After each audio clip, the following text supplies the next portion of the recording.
بسم اللہ الرحمن الرحیم۔ السلام علیکم دوستو، میں ہوں علی رضا اور آپ دیکھ رہے ہیں روح انسان۔ آج کا ہمارا ٹاپک ہے اس زمین پہ ہزاروں سال پہلے مشرق و مغرب میں حکومت کرنے والا ایک بدترین بادشاہ جو اپنے آپ کو خدا کہلاتا تھا۔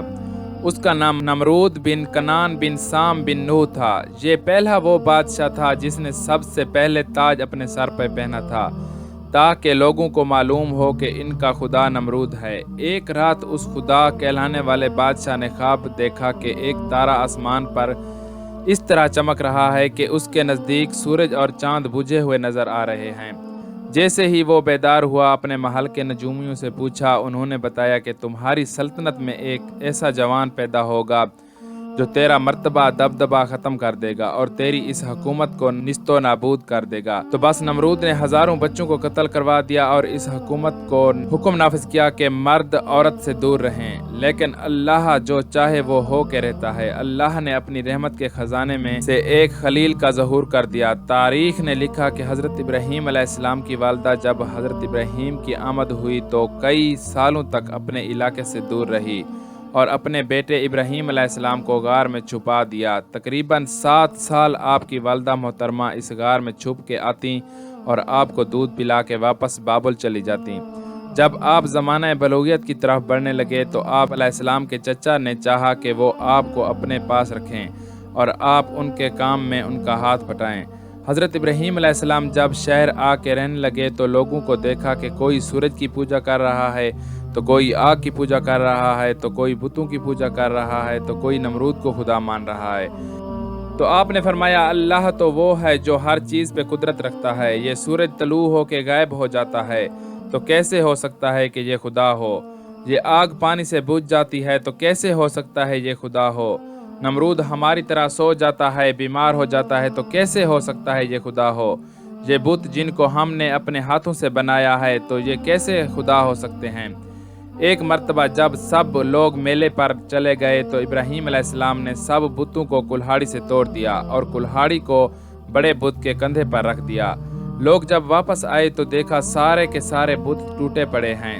سب نے یہ مان لیا کہ یہ کام ابراہیم علیہ السلام کا ہے۔ تو ابراہیم علیہ السلام نے کہا کہ دیکھو، پوچھو کہ شاید اس بڑے بت نے توڑا ہو۔ سب حیرت سے کہنے لگے کہ یہ بت کیسے توڑ سکتا ہے؟ تو آپ فرمانے لگے کہ میں بھی تو یہی کہنا چاہتا ہوں کہ جب یہ کسی بت کو توڑ نہیں سکتا تو ہمارا خدا کیسے ہو سکتا ہے؟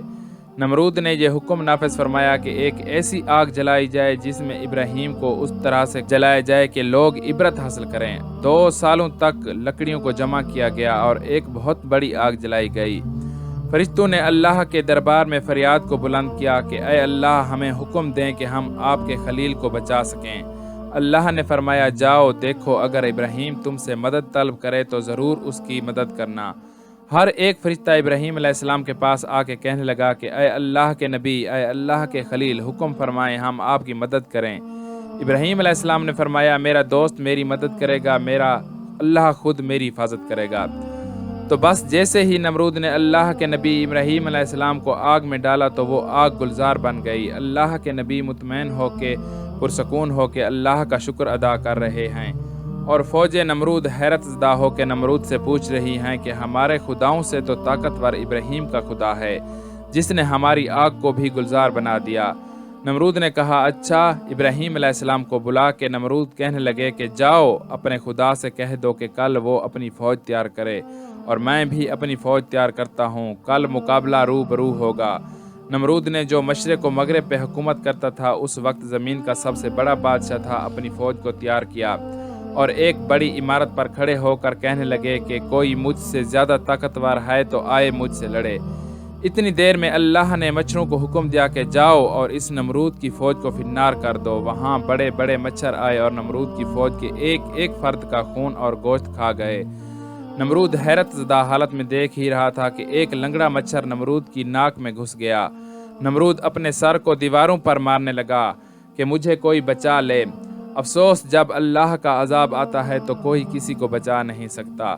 نمرود اپنے محل میں آیا اور بے چین ہو کر اپنے خادموں سے کہنے لگا اپنے جوتے میرے سر پہ مارو۔ جب جب نمرود کے سر پہ کوئی جوتا مارتا تھا نمرود کو سکون آتا تھا۔ کیونکہ وہ مچھر نمرود کی ناک سے ہوتے ہوئے نمرود کے دماغ تک پہنچ گیا تھا اور دھیرے دھیرے اس کے دماغ کو کاٹتا رہا۔ تاریخ نے لکھا وہ بدترین بادشاہ جو اپنے آپ کو خدا کہلاتا تھا اور اللہ کے بندوں کو گمراہ کرتا تھا، اب وہیں بندے اس کے سر کو اپنی جوتیوں سے پیٹتے تھے اور ایسے وہ تڑپ تڑپ کر فنار ہو گیا۔ اس کی سلطنت نیست و نابود ہو گئی۔ سلام ہو اللہ کے نبی ابراہیم خلیل اللہ پر۔ بے شک اللہ کے سوا کوئی خدا نہیں اور وہی ہے جو ہر چیز پر قدرت رکھتا ہے اور واحد و لا شریک ہے۔ دوستو آج کی ویڈیو بس یہیں تک تھی، امید ہے آپ کو پسند آئی ہوگی۔ اپنی رائے کا اظہار کمنٹ سیکشن میں ضرور کیجیے گا۔ اگر آپ نے ہمارا چینل روح انسان سبسکرائب نہیں کیا تو جلدی سے کر لیں، کیونکہ ہم آپ کے لیے ایسی اچھی ویڈیو لاتے رہیں گے۔ ملتے ہیں ایک نئی ویڈیو کے ساتھ، تب تک کے لیے اپنا خیال رکھیے گا۔ اللہ حافظ۔